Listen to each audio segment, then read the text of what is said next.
Bukas na ang ikinakasang malawakang kilos protesta bilang pagtuligsa sa paghimlay kay dating Pangulong Ferdinand Marcos sa libingan ng mga bayani. Nangako naman ang maximum tolerance sina Pangulong Duterte at PNP Chief Ronald Bato de la Rosa sa mga lalahok sa tinaguriang Black Friday protest. Ang mga loyalista naman ng mga Marcos magdarasal lang daw at hindi na sasabayan ang kilos protesta.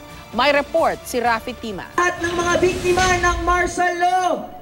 Sa ika-4 na araw ng tinaguriang Week of Disquiet ng UP Diliman, nagprotestang muli ang mga kabataang tutol sa paghihimlay kay dating Pangulong Ferdinand Marcos sa libingan ng mga bayani. Giit ng mga kabataan, alam nila ang kanilang ipinaglalaban. Taliwas sa sinasabi ng ilang netizen laban sa kanila.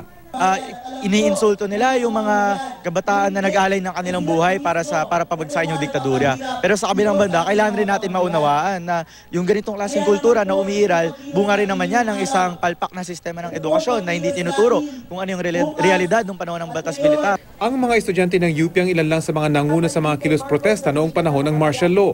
Kaya marapat lang daw na ipagpatuloy ito ng mga kabataan ngayon. Maging mga guro, nakiisa. Masakit para sa mga guro itong mga kasalukuyang kaganapan. Wala na nga nasusulat, wala na nga sa mga aklat itong mga nangyari sa panahon ng martial law, ay babalik ta rin pa ng kasalukuyang gobyerno itong mga nangyari nung una. Lalo na yung mga nagsasabi na siya yung tunay na hero para sa kanila. Kasi yung nga po, minsan lack of education yung meron dito sa Pilipinas. So dapat talaga ma-share. Sa Boy Scout Circle naman sa Timog Avenue, corner Tomas Moroto sa Quezon City, nagtipon din ang mga pari, madre at mga estudyante ng St. Joseph College. Maging sa Pangasinan, marami mga estudyante, guro at mga relihiyoso mula sa iba't ibang katolikong paaralan ang nagprotesta. Bukas, isang malawakang kilos protesta ang ikinakasa ng mga grupong kontra Marcos sa Quirino Grandstand sa Luneta. Ang mga estudyante ng UP mag-walkout para sumama sa Black Friday protest. Sabi mismo ni Pangulong Duterte, hindi haharangin ng gobyerno ang mga magrarally. The protesters will neither hindi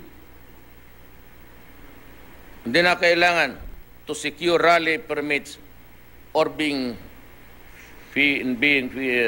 fear of being evicted. Si PNP Chief Ronald de la Rosa, nangako ring magiging maluwag ang mga pulis sa mga magpoprotesta basta't walang manggugulo. Hindi naman sila pakialaman, huwag lang silang manggulo.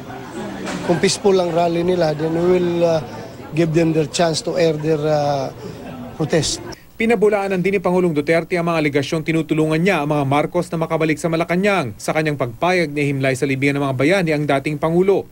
Katunayan, palalawakin pa raw ng Pangulo ang kapangyarihan ng Presidential Commission on Good Government o PCGG na humahabol sa mga nakaumanong yaman ng pamilya Marcos. I am not doing anything to put the Marcos's back.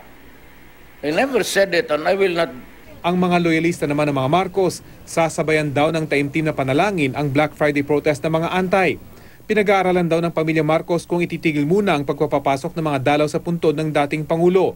Sa Batak, Ilocos Norte naman, nagtapos ngayong gabi ang palwalo para kay dating Pangulong Marcos. Matapos ang padasal, nagdaos ng misa. Rafi Tima, GMA News.